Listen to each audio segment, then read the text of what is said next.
ഏകീകൃത കുർബാന നടപ്പിലാക്കണമെന്നാവശ്യപ്പെട്ട ഒരു വിഭാഗം എറണാകുളം ബിഷപ്പ് ഹൌസിലേക്ക് മാർച്ച് നടത്തുന്നു. ഏകീകൃത കുർബാന നടപ്പിലാക്കാത്ത എറണാകുളം അങ്കമാലി അതിരൂപത അഡ്മിനിസ്ട്രേറ്റർ ബോസ്കോ പുത്തൂർ രാജിവെക്കണം എന്നാവശ്യപ്പെട്ടാണ് പ്രതിഷേധം. വൻ പോലീസ് സന്നാഹം ബിഷപ്പ് ഹൌസിന് മുന്നിൽ ക്യാമ്പ് ചെയ്യുന്നു. റിനു ശ്രീധർ സ്ഥലത്ത് നിന്ന് തത്സമയം വിവരങ്ങൾ നൽകാനായി ചേരുന്നുണ്ട്. റിനു, പ്രതിഷേധം ഇപ്പോഴും തുടരുകയാണോ? സംഘർഷഭരിതമാണോ സാഹചര്യം? ചില തീരുമാനങ്ങളുണ്ടാവും. അത് കുർബാന നടപ്പിലാക്കണമെന്നാവശ്യപ്പെട്ടുകൊണ്ടാണ് ഒരു വിഭാഗം വിശ്വാസികൾ എറണാകുളം അങ്കമാലി അതിരൂപതയുടെ ബിഷപ്പ് ഹൌസിലേക്ക് പ്രതിഷേധ മാർച്ച് സംഘടിപ്പിച്ചത്. പ്രതിഷേധ മാർച്ച് ബിഷപ്പ് ഹൌസിന് തൊട്ടു മുന്നിൽ പോലീസ് തടഞ്ഞു. 2 ആഴ്ചകൾക്ക് മുമ്പ് പോലീസുമായി നടത്തിയ ചർച്ചയിൽ 2 ആഴ്ചക്കകം ബോസ്കോ പുത്തൂർ അഡ്മിനിസ്ട്രേറ്റർ എറണാകുളം അങ്കമാലി അതിരൂപതയുടെ അഡ്മിനിസ്ട്രേറ്റർ തീരുമാനമുണ്ടാക്കുമെന്നുള്ളതിന്റെ അടിസ്ഥാനത്തിലാണ് ഇവർ പിരിഞ്ഞുപോയത്.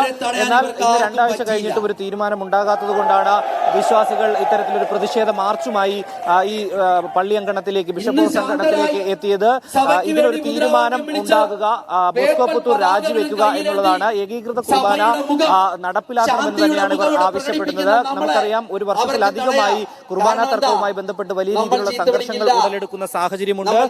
ഒരു വിഭാഗം അൽമായ മുന്നേറ്റത്തിന്റെ നേതൃത്വത്തിൽ ഏകീകൃത കുർബാന ആക്കരുത് എന്നുള്ള അഭിപ്രായം മുന്നോട്ട് വെച്ചുകൊണ്ട് വലിയ രീതിയിൽ പ്രതിഷേധ മാർച്ച് സംഘടിപ്പിക്കുന്നു. എന്നാൽ ഏകീകൃത കുർബാന നടപ്പിലാക്കണമെന്നാവശ്യപ്പെട്ടുകൊണ്ടാണ് ഇപ്പോൾ ഒരു വിഭാഗം ഇത്തരത്തിലൊരു വലിയ പ്രതിഷേധവുമായി ഇവിടേക്ക് എത്തിയിരിക്കുന്നത്. എന്തായാലും പോലീസ് കൃത്യമായി ഇടപെട്ട് പോലീസ് ഇവിടെ തടഞ്ഞ് ഈ റോഡിൽ കുത്തിയിരുന്ന് പ്രതിഷേധിക്കുകയാണ് ഇപ്പോൾ വിശ്വാസികൾ.